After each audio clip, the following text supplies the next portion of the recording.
Hello बच्चों, आज मैं फिर आ गई हूँ परवीन डागर आप सभी के सामने कक्षा 8 का पाठ लेकर। कविता सूर के पद। सूरदास के पदों के बारे में बात की जाए तो सूरदास के पद कृष्ण भगवान की जो बचपन में उनकी इच्छा होती थी कि वे मक्खन रोटी खाएं और यशोदा माँ उन्हें बार बार दूध पिलाती थी, उस प्रसंग को लेते हुए एक पैराग्राफ है जिसे मैं पढ़ूंगी।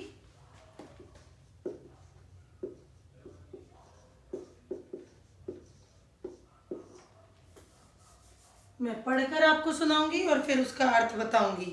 मैया कभई बढ़ेगी चोटी, कितनी बार मोही दूध पियत भई, यह अजऊ है छोटी। इसका अर्थ है कि मैया मेरी चोटी कब बढ़ेगी, मुझे आपने कितनी बार दूध पिला दिया, यह अभी तक है छोटी। अजऊ का मतलब है अभी तक छोटी है। कितनी बार मोही दूध पियत भई, यानी आपने कितनी बार मुझे दूध पिला दिया, फिर भी ये आज तक भी छोटी है। तू जो कहती बल्कि बैनी, जो है लंबी मोटी। मतलब तुम तो कहती हो, कृष्ण भगवान कह रहे हैं अपनी माँ से, यशोदा माँ से, कि तुम तो कहती हो कि जैसी बलराम की चोटी है, दाऊ भैया की चोटी है, बड़े बलराम भैया की चोटी है, वैसी ही लंबी और मोटी चोटी हो जाएगी अगर आप दूध पियोगे तो। काढ़त गुहत नुआवत जई, नागिन सी भुई लोटी। यानी वो कह रहे हैं कि आप मेरे बाल भी कंघी करते हो, नहलाते भी हो, धुलाते भी हो, बहुत अच्छे से मेरे बालों को मतलब रखवाली करते हो, केयर करते हो, लेकिन यह अभी तक छोटी है और बलराम भैया की तो नागिन जैसी मोटी लंबी चोटी है, और मुझे आप इसके लोभ में, इसके लालच में दूध पिला देते हो। काचो दूध पियावत पची पची, यानी कच्चा दूध आप बार बार मुझे पिलाते हो। पची पची का मतलब है बार बार। देती ना माखन रोटी, यानी उनको मक्खन रोटी पसंद है, लेकिन यशोदा माँ उन्हें बार बार दूध पिला रही हैं, जो कि वो शिकायत करते हुए इस लहजे में बात कर रहे हैं कि आप मुझे बार बार दूध पिला देते हो, कच्चा दूध पिला रहे हो, और आप कहते हो कि जैसी बलराम की लंबी नागिन जैसी चोटी है वैसी ही मेरी भी हो जाएगी, लेकिन ये तो अभी तक छोटी है। सुर चिर जियो, सुर चिर जीवो दो भैया, हरी हलदर की जोटी। सूरदास जी कहते हैं कि आप दोनों हरि और हलदर, यानी कृष्ण भगवान और बलराम की जो जोड़ी है वो हमेशा बनी रहे, लंबी आयु तक बनी रहे। इसमें 2-3 शब्द आए हैं। एक तो अजहू आया है, अजहू यानी अभी तक। दूसरा शब्द आया है कि पची पची, यानी बार बार। अर्थ जो थोड़ा सा मुझे ये लगता जाएगा कि कठिन है, आपके समझ में नहीं आ रहा है, तो वो मैं साथ साथ लिखती जाऊंगी। अब दूसरे पैराग्राफ पर आ जाते हैं। ये उस प्रसंग के बारे में बात की गई है जब कृष्ण भगवान दूसरे घरों में जाकर माखन चुरा लेते थे, दही चुराते थे और खाते थे, और सखी अपने सखा जो थे उनको खिलाते थे। तो उसके बारे में एक गोपी है जिसके घर में उन्होंने मतलब जाकर मक्खन चुराया और खाया, और फिर आकर वो गोपी जो है शिकायत के रूप में यशोदा माँ के पास आती है। वह इस प्रकार है। तेरे लाल मेरो माखन खायो, यानी जो तेरा पुत्र है, यशोदा माँ से वो गोपी कहती है कि तेरा जो पुत्र है, तेरा जो लाल है, उसने मेरे घर में आकर माखन खायो।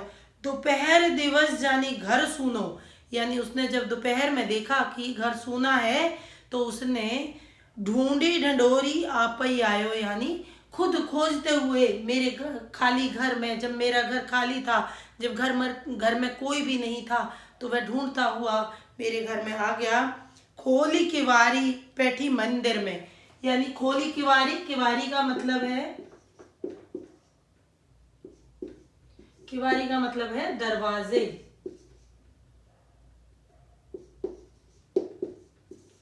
किवारी का अर्थ है दरवाजे।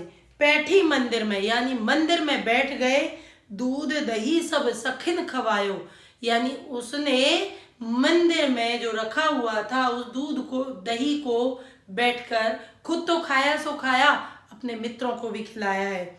उखल चढ़ी सीके को लीन हो, उखल मीन होता है ओखली, यानी ओखली,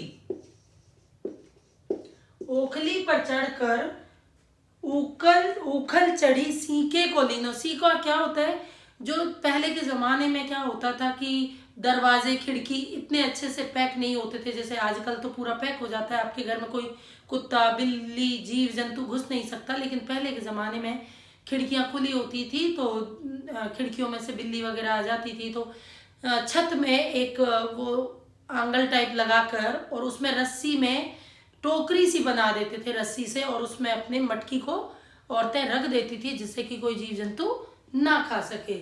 इस तरह से तो उसे सीका बोलते थे, जो टोकरी बन जाती थी उसे सीका बोलते थे।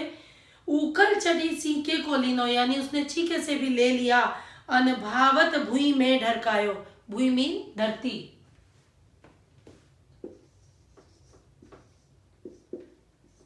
अनभावत, अनभावत मीन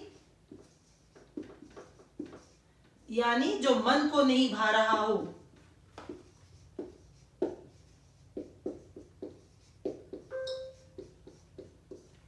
और भूमि में भूमि, यानी उसने जो खाया सो खाया, बाकी उसने भूमि पर गिरा दिया, और जितना उसे अच्छा लगा उतना तो खाया, बाकी भूमि पर ढरकायो, ढरकायो मीन गिराया।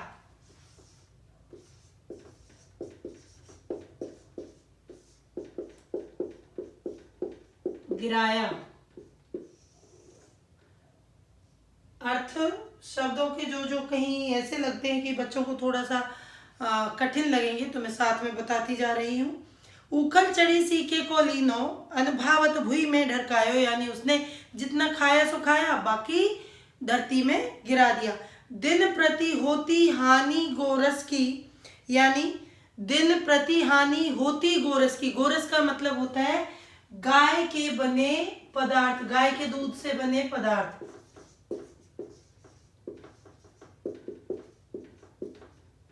बने पदार्थ जिसमें दूध दही मक्खन पनीर ये सभी आते हैं।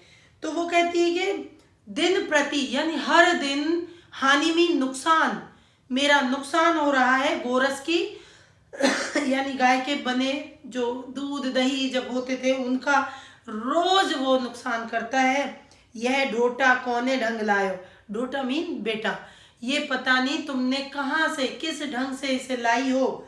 सूर शाम को हटके न राखें, यानी सूरदास जी कहते हैं और गोपी कहती है कि तुम उस शाम को अपने पुत्र को डांट कर नहीं रखते। हटके मतलब वो उसे इतना जिद्दी बना रखा है, उसे डांट कर नहीं रखती हो।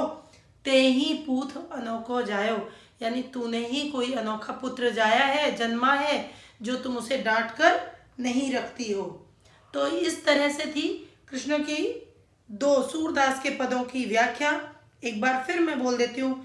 मैया कबही बढ़ेगी चोटी, कितनी बार मोही दूध पियत भई यह जऊ है छोटी।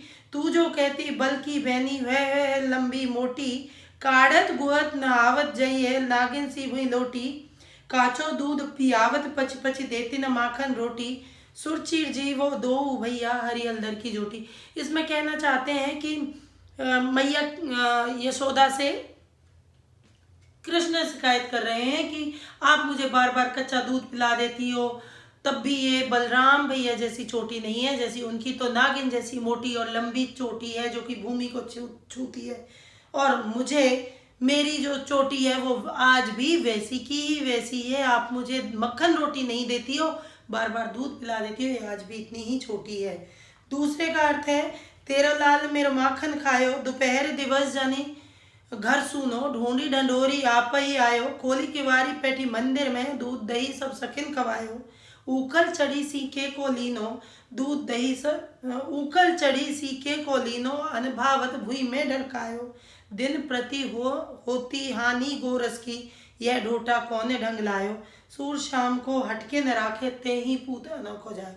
इसमें गोपी कहती है कि मेरा घर सूना देख कर वह आ जाता है और रोज मेरे घर में नुकसान करता है गाय के दूध से बने हुए पदार्थ का, यानी दूध, दही, पनीर, मक्खन, सबको वो जो खाता है तो खाता है, अपने सखियों को खिलाता है, अपने दोस्तों को खिलाता है, और फिर जो खाता है तो ठीक, और जो मन को ना भाए उसे वह जमीन पर गिरा जाता है। तो ये तुम्हारा ही अनोखा पुत्र है, उसे कभी डांट कर नहीं रखती हो, क्या तुमने अनोखा पुत्र जन्मा है। धन्यवाद, और आप इसे अच्छे से समझेंगे। धन्यवाद।